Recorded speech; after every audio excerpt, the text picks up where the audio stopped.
Hey everyone, today we're going to talk about 5 things that I feel like brides and grooms forget, or not forget because you don't want to tell people they're making a mistake. Because sometimes, 90% of the time, they don't know what they're doing as far as first time wedding, or they're young, or they don't know what they're doing, or they're too busy and they're having other people. So one of the things is, it's 5 things that revolve around the same thing: time. Time is the greatest commodity. Time is the most important thing that all of us, we all have 24 hours a day, 7 days a week, 365 days a year. That's it. Nobody has any more. Nobody has any less. So on a wedding day, you want to be very, very conscious about an itinerary and a timeline that fits the day, but more importantly, is doable. It just cannot be unrealistic. So one of the things that I want to talk about is being organized. About a month before a wedding, will reach out to the bride and groom and say, hey, let's get a phone call or a coffee, and we talk about the itinerary. So we start, because a lot of times I'm talking to these people last year. Engagements are done, everything else like that, but the initial consultation is probably a year prior to their wedding, sometimes 2. So a few things might have changed in there. So I have the original questionnaire that they filled out through my 17 hats. I have that with me in front of me, and I'll say, okay, is the ceremony still at 4 p.m.? Oh, no, now that's 3:30, or now that's 5 o'clock. That is a huge factor of everything. So for me, everything revolves around the ceremony. The ceremony time is, let's just say, pick for the sake of round numbers, if it's a weekday, it's like 5 o'clock. If it's a weekend, it's usually 2 o'clock. So let's say it's 2 o'clock in the afternoon.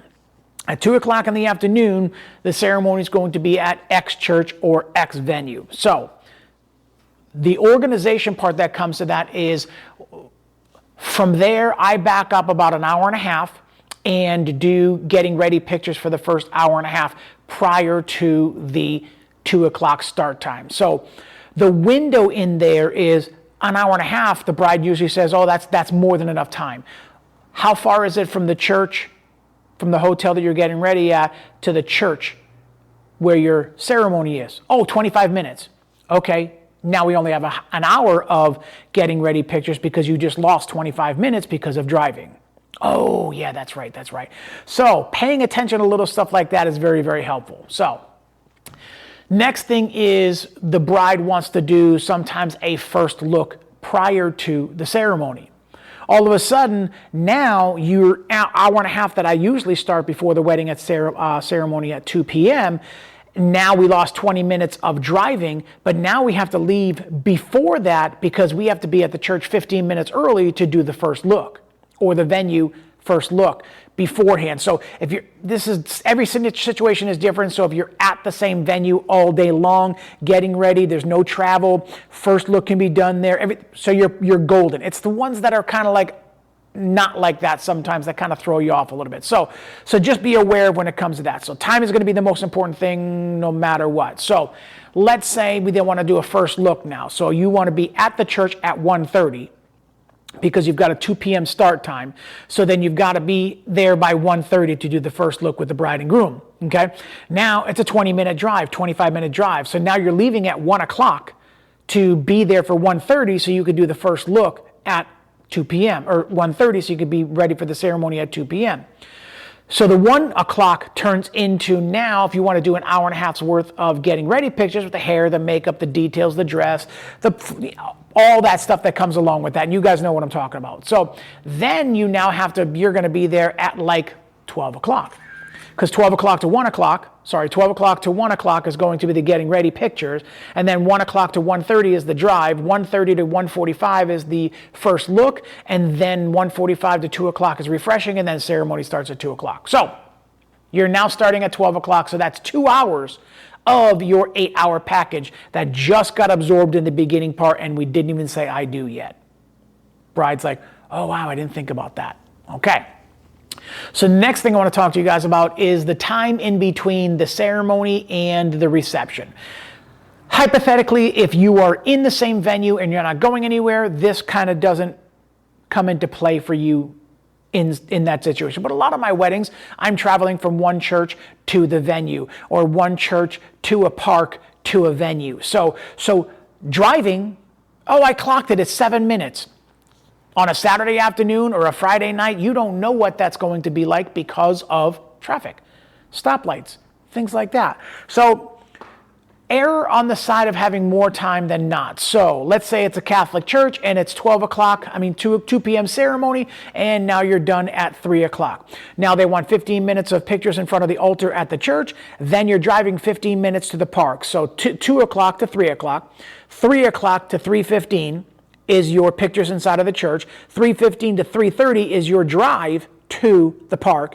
3:30 to almost 4:15 is now your 45-minute window of parents, grandparents, siblings, wedding party, all of the girls together, all of the guys together, all of the girls with the guys, all of the guys with the girls, a whole wedding party together. So you just got to get in the habit of shooting quickly when it comes to that. So every situation is different. So in this scenario, 4:15 you're done. 15-minute drive to the ceremony. 15-minute drive to the reception venue. Your walk-in is 4:45 because you want to be sitting down and doing your first toast and your first dance, all that stuff at 5 o'clock because you want to be eating at 5:30. So do you see where all of these little things that come into play, something like that? So people forget about that stuff. They're just like, oh, we're just going to do pictures after, and then we're just going to go to the venue. It's not always like that. Sometimes you just got to be a little bit meticulous. You got to make aware of it, kind of thing. So something has to give.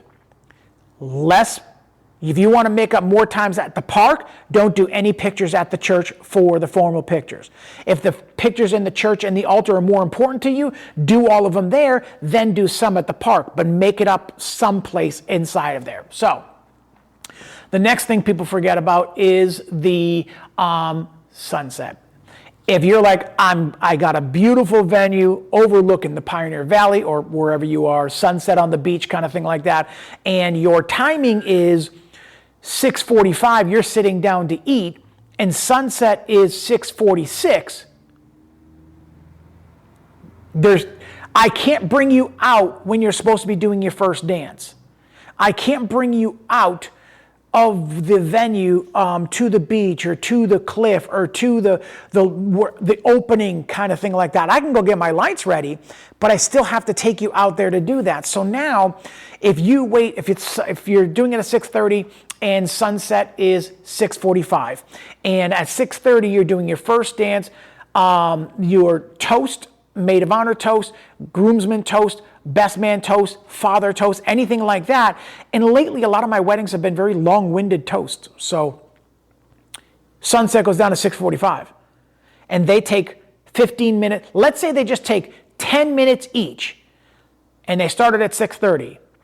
That's 6:40, 6:50, 7 o'clock. You just missed that window of sunset pictures. And the bride and groom cannot be mad at you for that happening because it's really not your fault. But they're going to be mad because they didn't get the sunset pictures. And you don't want people disappointed on their wedding. You don't, for whatever reason. His fault, your fault, their fault, doesn't matter. It doesn't matter at all. So compensate for that and just say, hey, we need to be doing this at 6:15. Keep your toast short because we need to be outside with that photographer at 6:45. And then coordinate with your DJ. Coordinate with your DJ and your wedding planner that's there, if there is one, the wedding coordinator of any venue that you're at, to say, hey, so-and-so, just want you to know we are going outside for sunset pictures, so don't think about cutting that cake yet, or don't think about doing the introductions of, father, daughter, mother, son, anything like that. We are going outside and then we'll come back. Make sure you have good communication with the DJ and the wedding planner / wedding coordinator at the venue. The most important thing. You're not the most important person in the venue.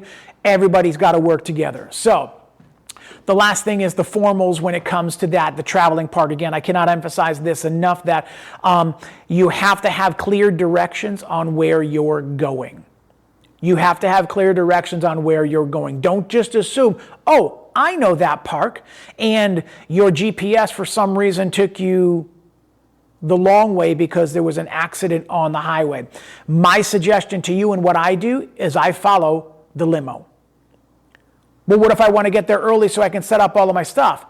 If you end up going to the wrong part of the park and the bride meant the entrance on the other side and you thought it was the entrance on this side or didn't even know there was another entrance, they're going to be sitting there waiting for you. You're going to be the one that looks like you got lost. If you follow the limo and they get lost, they can't blame you for not being ready. Now, be ready when you get there. Tell them, stay in the car if it's cold outside, come outside, mingle if it's nice outside. I need about 5 minutes to kind of get set up, grab my gear, grab my bags, grab my flash, grab my lenses, go to the spot that we want to do, plop everything down, start lining everybody up, click, click, click, click, click. Don't make it like a cattle call, but make it, quickly as you can, because you still got to drive back to what you're doing. So I will usually send my second shooter back ahead of time. So when I know I'm winding down, hey, go to the venue right now, start taking detail shots of the tables, because cocktail hour is happening over there. All of that stuff's happening over there. So the cocktail hour is happening. All that's happening over there. They're going on. So get there, do that, be ready for when I get there. We know the position where we're going to put the lights. We're going to come in and start shooting and then coordinate with the DJ again, saying, hey, tell you what, I need a 5-minute delay. Just give me 5 minutes so I can get set up. We were running late. They got lost. I got lost. Whatever. Coordinate. Talk about timing. So don't call them 5 mistakes that brides and grooms do on their wedding day. It's just 5 things that they forget or didn't even know about, because they've never planned a wedding before. 90% of my clients have never planned a wedding before, so they had no idea that anything like that was going to be, even a possibility when it comes to that. So rehearse with them ahead of time. You will look like a hero being organized and helping them stay on track and not missing something. Hey, did you think about that? Oh, I did not. Yes, we want to do a first look. Okay, we need to do X and X and X to compensate that full. So the most important thing is making yourself not look like a hero, but be very thorough.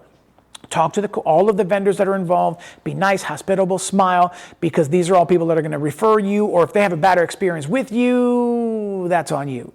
So thank you guys for coming back to the channel. I appreciate it. Today I'm doing a video in front of my Christmas mini session backdrop behind me over there, because I wanted to do a different wall. So thank you guys for coming back to the channel. If you guys do anything different, or you can think of something else that the bride and grooms kind of, don't really know that they're aware of that they're supposed to do when it comes to that. Hair and makeup timing, that's a whole nother subject also, but just have the timings all the way down. Thank you guys for coming back to the channel. I appreciate your time. Put your comments back down below. Hit that like button, and please hit that subscribe button. It helps me out really a lot. And hit that like button. Thank you guys for coming back to the channel, and I'll see you in the next one. Peace.